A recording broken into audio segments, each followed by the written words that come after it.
សូមរីករាយទស្សនាទំនប់ត្រួយចេក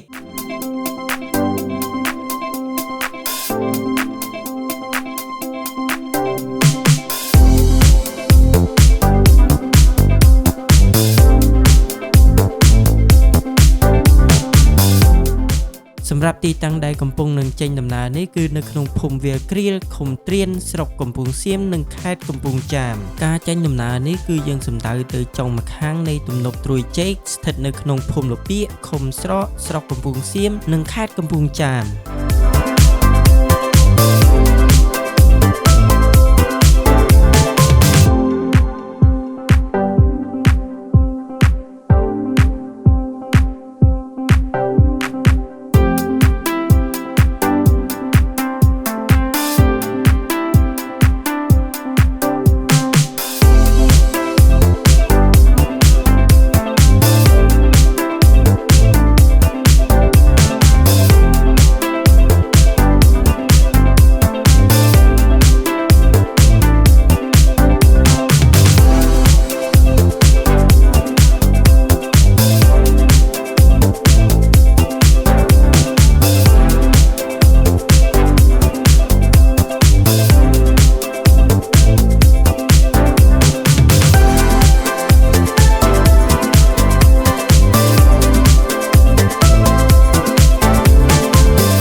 ហើយឥឡូវនេះគឺយើងមកដល់គោលដៅហើយគឺនៅចុងម្ខាងនៃទំនប់ត្រួយចេកដែលស្ថិតនៅក្នុងភូមិលពាកឃុំស្រកស្រុកកំពង់សៀមនិងខេត្តកំពង់ចាមជាចុងក្រោយនៃវីដេអូនេះខ្ញុំបាទសុភាវឌ្ឍនៈ Vlog សូមខន្តីអធ្យាស្រ័យអភ័យទោសបើសិនជាមានកំហុសខុសឆ្គងដែលកើតមានឡើងដោយចេតនាឬក៏អចេតនាក៏ដោយចុះនៅក្នុងវីដេអូមួយនេះសូមជូនពរឲ្យអ្នកទាំងអស់គ្នារកទទួលទានមានបានកើតកាលវាគមន៍និងត្រជាក់ត្រជុំសុខដុមរមនា